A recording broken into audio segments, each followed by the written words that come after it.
ከኖሞስ ወደ ኢንቶላስ። በዮሐንስ ወንጌል ምዕራፍ 1 ቁጥር 17 ላይ ሕግ በሙሴ ተሰጥቶ ነበርና ጸጋና እውነት ግን በኢየሱስ ክርስቶስ ሆነ ሲል መጽሐፍ ቅዱስ ኖሞስ የተሰኘውን የሙሴን ሕግ ተሰጥቶ ነበር ወይም was given በሚል ያለፈ ታሪክ አድርጎ ይገልጸዋል። ይህ ኖሞስ በድንጋይ ጽላት ላይ ተቀርጾ ከውጭ ሆኖ ሰውን የሚኮንን የሚወቅስና የሚፈርድ ሕግ ነው። ኖሞስ ለሰው ልጅ አድርግ ይላል እንጂ የማድረጊያ ኃይል አይሰጥም። ቅዱስ ቢሆንም ቅዱስ የማድረግ አቅም የለውም። በሙሴ በኩል የመጣው ይህ ሕግ የክርስቶስን መምጣት የሚያሳይ ጥላ እንጂ አማኙን ከእግዚአብሔር ጋር የሚያገናኝ ፍጹም መንገድ አልነበረም። ነገር ግን በክርስቶስ ኢየሱስ በኩል የመጣውና በዮሐንስ ምዕራፍ 14 ቁጥር 15 ላይ ትእዛዛቴን ተብሎ የተጠቀሰው ኤንቶላስ ፍጹም የተለየ ትርጉም አለው። ኖሞስ ባሪያ የሚያደርግ አስገዳጅ ሕግ ሲሆን ኤንቶላስ ግን ልጅ የሚታዘዘው የፍቅር ትእዛዝ ነው። ክርስቶስ ብትወዱኝ ትእዛዛቴን ጠብቁ ወይም ኢንቶላስ፣ እዚህ ጋር ትእዛዛቴን ያለው ኢንቶላስ የሚለው ነውና እንደዛ ሲል ሕጉን ከመጠበቅ በስተጀርባ ያለው ቅጣት ሳይሆን ፍቅር መሆኑን እያሳየን ነው። ይህ አዲሱ የመንፈስ ሕግ ከውጭ ሆኖ ሰውን የሚረግጥ፣ የሚገዛ፣ የሚጫን ሳይሆን በዮሐንስ ምዕራፍ 1 ቁጥር 16 ላይ እንደተጠቀሰው ከሙላቱ ተቀብለን የሚለው በውስጣችን የሚፈሰው የጸጋ ኃይል ነው። በኖሞስ ጊዜ እግዚአብሔር በደመና ውስጥ ሆኖ ይናገር ነበር። በኢንቶላስ በአዲስ ኪዳን ግን ክርስቶስ በልባችን ሆኖ በትንቢት መንፈስ በመንፈስ ቅዱስ ምስክርነቱን ይገልጣል። ራእይ 19:10ን አንብቡ። ስለሆነም እውነተኛይቱ ኤክሌሽያ ወይም ቤተ ክርስቲያን በኖሞስ ወይም በሕግ ድርጅታዊ መዋቅር ውስጥ እየታሰረች ዴኖሚኔሽን ወይም ሃይማኖታዊ ተቋም ወይም ሪሊጂየስ ኢንስቲትዩሽን አይደለችም። ይልቁንም በክርስቶስ ኤንቶላስ ወይም በፍቅር ትእዛዝ የምትመራ ሕያው አካል ናት። ማንም ሊፈጽመው ያልቻለው የሙሴ ሕግ ለ1500 ዓመታት ገደማ ሞግዚት ሆኖ ሲገዛ ቆይቶ በክርስቶስ ተፈጽሟል። ነገር ግን ዛሬ በአዲስ ኪዳን በሰዎች ወይም በሰይጣን ራዕይ የተመሰረቱና ወደ ኖሞስ ወይም ወደ ሕግ ስርዓት የሚመልሱ ተቋማት የክርስቶስን ጸጋ ይክዳሉ። እውነተኛ አማኝ ግን ገዳይ ከሆነው ከፊደል ሕግ ባርነት ወጥቶ በውስጡ በሚኖረው በክርስቶስ እውነት ይመራል። ይህ ነው በጸጋ ላይ ጸጋ ማለት፣ ከሞት ሕግ አገልግሎት ወጥቶ በሕይወት መንፈስ ሕግ መመላለስ። በሙሴ ሕግ ኖሞስ እና በክርስቶስ ትእዛዝ ኢንቶላስ መካከል ያለውን ልዩነት በ6 አስረጂ ነጥቦች እንደሚከተለው አቀርባለሁ። አንደኛ፣ በዮሐንስ 1:16 ላይ እኛ ሁላችን ከሙላቱ ተቀብለን በጸጋ ላይ ጸጋ ተሰጥቶናልና የሚለው ቃል አማኙ ከድካምና ከኩነኔ ከኖሞስ ወጥቶ ወደማያልቅ የክርስቶስ ሙላት ውስጥ መግባቱን ያበስራል። በዚሁ በቁጥር 16 በግሪኩ 17 ላይ እንደተገለጠው ሕግ ወይም ኖሞስ በሙሴ ተሰጥቶ ነበር። ይህም ሕግ ምንም እንኳ መልካም ቢሆንም ሰውን የመለወጥ አቅም የሌለውና ለጊዜው ሲባል ሊያስተዳድር ወይም ሞግዚት ሊሆን የታዘዘ የፊደል ስርዓት ነበር። አሁን ግን ጸጋና እውነት በኢየሱስ ክርስቶስ ሆነ እንደሚል ያ የውጭው የድንጋይ ሕግ በክርስቶስ ሕያው ጸጋ ተተክቷል። በጸጋ ላይ ጸጋ ማለትም ጥላ የሆነውና የሚኮንነው የሙሴ ኖሞስ አልፎ ሕይወት በሚሰጠውና ማንነትን በሚቀይረው በክርስቶስ እውነት መተካቱን የሚገልጽ ሰማያዊ መገለጥ ነው። ሁለተኛ፣ በግሪኩ መጽሐፍ ቅዱስ ውስጥ ኖሞስ የሚለው ቃል አብዛኛው ጊዜ የሚያመለክተው የሙሴን ሕግ ወይም ስርዓታዊ ደንቦችን ነው። ይህ ሕግ ከውጪ ተጭኖ አታድርግ የሚልና በተላላፊው ላይ ፍርድን የሚያመጣ ነው። በአንጻሩ ኢንቶላስ የሚለው ቃል ትእዛዛቴን ተብሎ በዮሐንስ 14:15 ላይ የተቀመጠው ከፍቅር ግንኙነት የሚመነጭ መመሪያ ያሳያል። ኖሞስ እንደ ባሪያ አድርገው ጨካኝ ሆኖ ሳይራራ መውገር ጭምር ያለበት ሕግ ሲሆን ኢንቶላስ ግን ወዳጅ ለወዳጁ አባት ለልጁ የሚሰጠው የልብ ሀሳብ መግለጫ ነው። ሶስተኛ፣ ዮሐንስ 14:15 ላይ ብትወዱኝ ትእዛዛቴን ወይም ኢንቶላስ ጠብቁ ሲል ሕጉን የምጠብቀው ስለተገደድን ወይም ለመጽደቅ ብለን ሳይሆን ስለወደድነው መሆኑን ያረጋግጣል። እዚህ ጋር ክርስቶስ ሕጌን ወይም ኖሞስ አላለም። ይልቁንም የኔ የሆኑትን መመሪያዎች ማይ ኮማንድመንት ነው ያለው። ይህ አዲሱ የፍቅር ትእዛዝ በድንጋይ ጽላት ላይ ሳይሆን በሰው ልብ ላይ በመንፈስ ቅዱስ የሚጻፍ ነው። ይህም አማኙን ከሕግ አስገዳጅነት ነፃ አውጥቶት የፍቅር ምርኮኛ ያደርገዋል።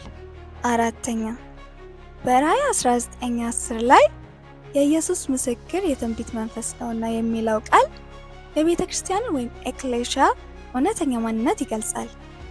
ብዙዎች ይህንን ጥቅስ ድርጅታዊ መመሪያዎችን ስለመጠበቅ ነው ብለው እንደ ማስረጃ ቢጠቀሙበትም እውነታው ግን የኢየሱስ ምስክር ራሱ በውስጣችን የሚሰራው የትንቢት መንፈስ ወይም የመንፈስ ድምፅ መሆኑ ነው።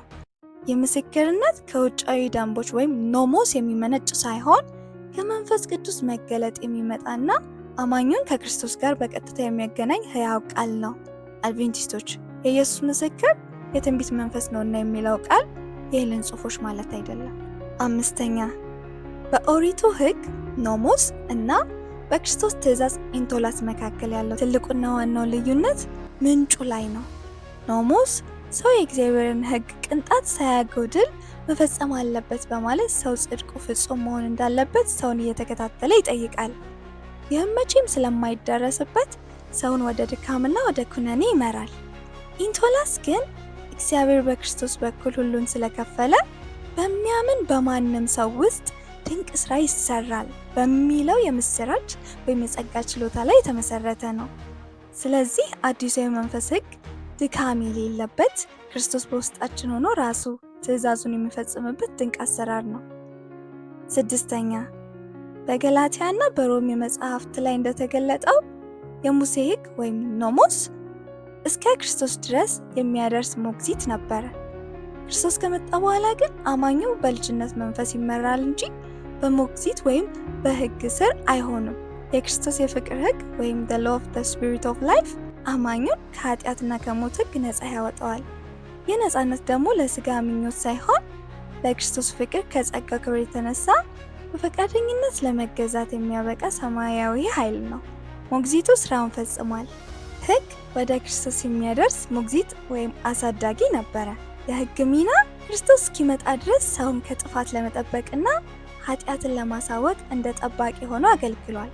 ገላትያ ምዕራፍ 3 ቁጥር 24-25 አንብቡ።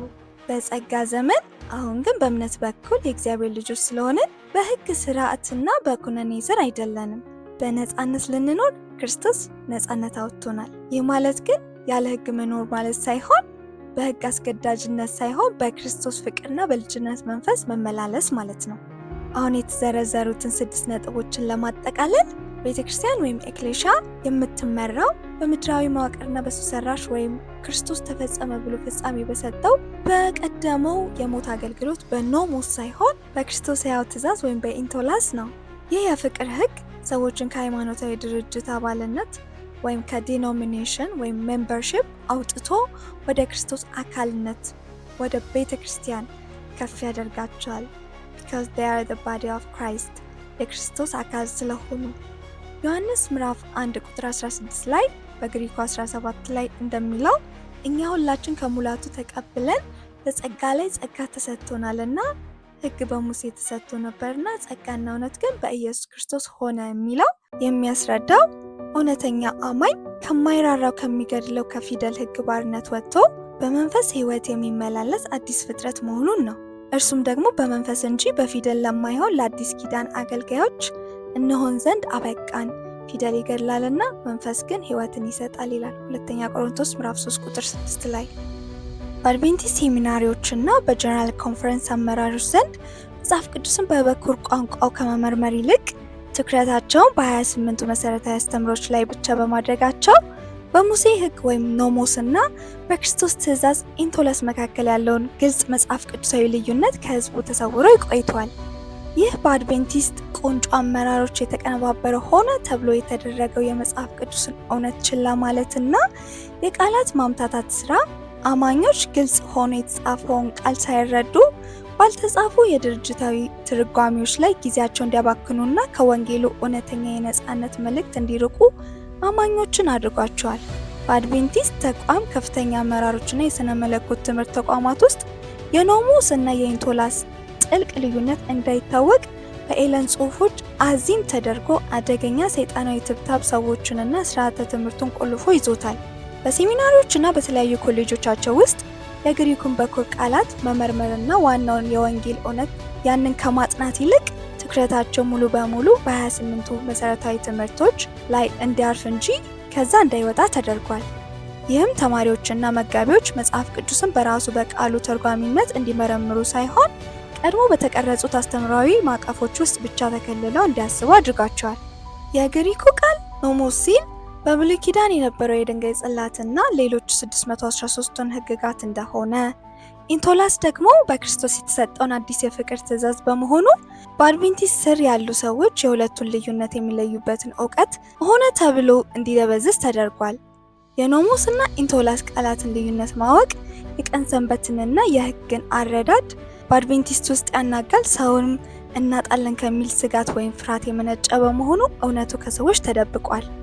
ይህንን መረዳት የአድቬንቲስትን የሰንበት መከራከሪያ መሰረት ስለሚንድ ድርጅቱ ምዕመናንን ላለማጣት ሲል እውነታውን ደብቆ ይዟል።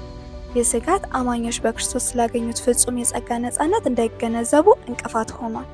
በሌላ በኩል የአመራሩ ትኩረት ሰውን ለማሳሳትና በምድር ሌጋሲያቸውን ለማስቀጠል ሲሉ ባልተጻፉና በሰይጣናዊ ትርጓሜዎች ላይ ስለመሰረቱ ግልጽ ሆኖ የተጻፈው መጽሐፍ ቅዱሳዊ ቃል ትተዋል።